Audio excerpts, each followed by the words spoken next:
నమస్తే, welcome to Andhraprabha. OBC meeting అఖిలపక్ష సమావేశం అయితే జరిగింది.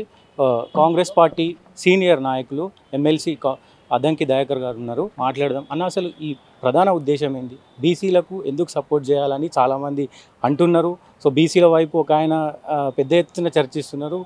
ఎట్లా చూడవచ్చు? ఈ మొత్తానికి బీసీ బిల్లు పాస్ అయింది మన అసెంబ్లీలో, కానీ బీజేపీ కాంగ్రెస్ ఫుట్బాల్ ఆడుతున్నారనే నినాదం కూడా వినబడుతుంది. ఏం చెప్తారు? ఇప్పుడు చెయ్యలేని వాళ్ళు ఏదైనా మాట్లాడతారు. సో వాళ్ళ గురించి కాకుండా చేసేది ఏమున్నది? బిల్ అయింది, దానికి జీవోస్ రావాలి.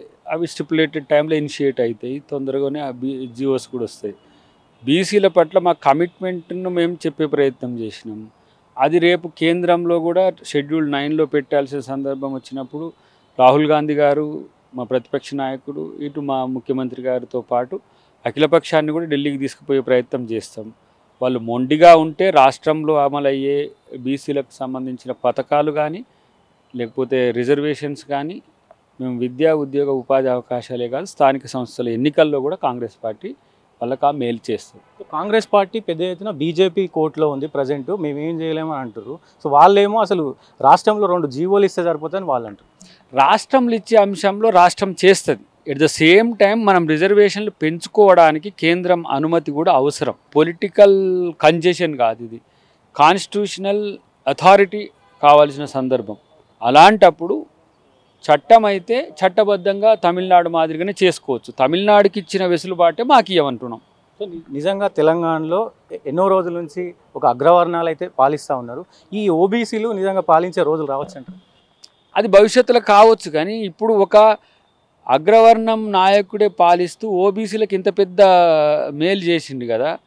నేనేమంటున్నా, ఓబీసీలు ఈ రాష్ట్రంలోనే కాదు, పక్క రాష్ట్రాల్లో కూడా, ఇప్పుడు మా సిద్ధరామయ్య గారైనా, ఇటు భూపేష్ బఘేల్ గారైనా, అక్కడ అఖిలేష్ అయింది, ఇట్లా ఎక్కడెక్కడ వచ్చినప్పుడు ఇక్కడ కూడా అవకాశం రాక ఎందుకు పోతుంది?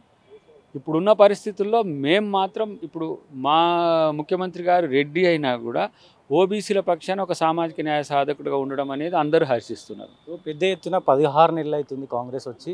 హామీలు అయితే ఒక్క బస్సు ఫ్రీ తప్ప వేరే ఏవి చేయాలని ప్రతిపక్షాలు విమర్శిస్తున్నాయి. ఏం చెప్తారు? ఇలా మా కోమటిరెడ్డి వెంకటరెడ్డి గారు ఒక స్టేట్మెంట్ ఇచ్చారు, మీరు చూడండి. 5 హామీలు అమలైనవి, ఒక్కటి కాలేదు. అది కూడా ఏది మహిళలకు సంబంధించిన అంశం, స్కూటీ ఇట్లాంటి. ఈ ఒక్కటి కాదంటూ వాడు లెక్కలో లేనోడు, వాడు పిచ్చాసుపత్రిలో నుంచి వచ్చినోడు అనుకోవాలి, పిచ్చాసుపత్రికి పోతోడు అని అనుకోవాలి. కాబట్టి అబద్ధాలు కూడా అర్థవంతంగా ఆడడం అనేది ఒక లెక్క ఉంటుంది. పనికిరాని అబద్ధాలు ఆడుతూ ఇట్లాంటివి చేయడం అనేది మంచిది కాదు. గతంలో ఎప్పుడు బీసీల పట్ల చూడని పార్టీలు, కొన్ని పార్టీలు, బీఆర్ఎస్ కావచ్చు, బీజేపీ కావచ్చు. బీజేపీ నినాదం ఉంది, కానీ పెద్ద ప్రియారిటీ ఇవ్వలేదు బీసీలకు. కానీ ఇప్పుడు బీసీల గురించి మాట్లాడుతారు. ఏం చెప్తారు? మేము బీసీలకు రిజర్వేషన్లు ఇస్తామన్న కాంచి అందరు బీసీ పాట పాడుతున్నారు. అది బీసీ సంఘాలు సంతోషపడుతున్నాయి. మా కొరకు అన్ని పార్టీలు మాట్లాడుతున్నాయని, అన్ని వర్గాలు కూడా మాట్లాడే స్థితి వచ్చింది. అది బీసీ చైతన్యం పెరిగినందుకు, మా వల్ల పెరిగినందుకు మరింత సంతోషం.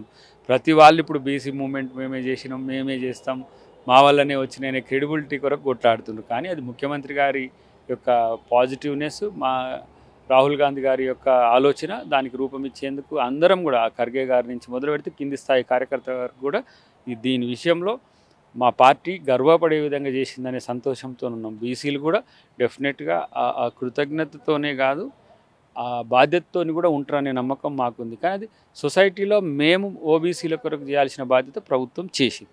కాంగ్రెస్ పార్టీ ఉగాది తర్వాత మంత్రివర్గాన్ని విస్తరణ చేస్తుంది. సో మిమ్మల్ని మంత్రిగా చూడొచ్చు అంటారు? అది పార్టీ నిర్ణయం తీసుకుంటుంది, ముఖ్యమంత్రి గారు నిర్ణయం తీసుకుంటారు. నేనంటున్నా, వాళ్ళు ఇప్పుడు ఎమ్మెల్సీ చేసిండ్రు, తీసుకున్నాం, రేపు మంత్రిని చేయాలని ఆలోచన పార్టీకి వస్తే డెఫినెట్గా చేస్తుంది. చేసినా చేయకపోయినా పార్టీ కొరకు పనిచేసే కార్యకర్తలాగా మేము ఎప్పుడు నిరంతరం ఉంటాం. ఇస్తే వద్దంటుండు దయాకర్ అని ఒక ఆయన అంటాడు. మొన్నడానికి ఏమంటారు, ఎమ్మెల్యే ఆయన అడగలేదు, ఎమ్మెల్సీ ఆయన అడగలేదు, ఎంపీ ఆయన అడగలేదు. అవకాశం వస్తే కాదనేది లేదు, ఎలిజిబిలిటీ లేదనేది లేదు.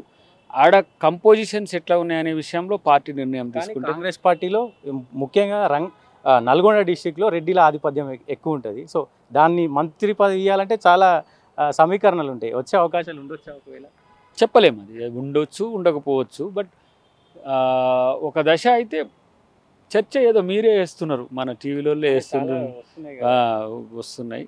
బట్ అదంతా కూడా ఊహాగానాల పార్టీ ఆలోచిస్తుందా అని చెప్పడానికి ఎన్నో రోజులు లేదు కదా. బట్ మూమెంట్ కాలం నుంచి ఉన్నాము, మూమెంట్లో ఉన్న వాళ్ళకి ఇవ్వాలని అనుకున్నా, లేదంటే ఇతరత్ర వాయిస్ ఉండాలనుకున్నా, ఇట్లా కొన్ని ప్రయారిటీస్ ఉన్నాయి. యువకులకు కూడా అవకాశం ఇవ్వాలనుకున్నప్పుడు డెఫినెట్గా ఆలోచిస్తుంది పార్టీ. బట్ ఆలోచించేది పార్టీ, నిర్ణయం తీసుకునేది పార్టీ. కాబట్టి అది ముఖ్యమంత్రి గారి నిర్ణయం కూడా దాంట్లో కలిసి ఉంటుంది. ఎందుకంటే క్యాబినెట్ కూర్పు అనేది ముఖ్యమంత్రి గారి విచక్షణతో కూడి ఉంటుంది. కాబట్టి ఆ డిస్క్రిషనరీ పవర్స్ వారికి పార్టీ ఉంటుంది. ఆ ఏ నిర్ణయం తీసుకున్నా దానికి నేను పెద్దగా ఏదో వస్తే సంతోషపడి రాకపోతే, ఇప్పుడు ఇన్ని రోజులు ఎమ్మెల్సీ కానీ ఏది కానీ పదవి లేదు, పార్టీకి పని చేయలేదు. అట్లనే ఇది పార్టీ విస్తృత ప్రయోజనాలు దృష్టిలో పెట్టుకొని చేస్తారు. అది పార్టీ నిర్ణయం ఆధారం. ఫైనల్గా ఓయూలో వీసీ తీసుకున్న నిర్ణయాన్ని చాలామంది వ్యతిరేకిస్తూ ఉన్నారు, ఏం చెప్తారు? దాని విషయంలో ప్రభుత్వం కూడా ఆలోచిస్తున్నది, ముఖ్యమంత్రి గారి దృష్టిలో కూడా ఉన్నది. త్వరలో దాని మీద ఒక నిర్ణయం వస్తుంది. డెఫినెట్గా విద్యార్థులకు వ్యతిరేకంగా నిర్ణయాలు తీసుకునే పరిస్థితి పార్టీకి కానీ ప్రభుత్వానికి కానీ ఉండదు. దాని మీద ఆలోచించి నిర్ణయం తీసుకుంటారు.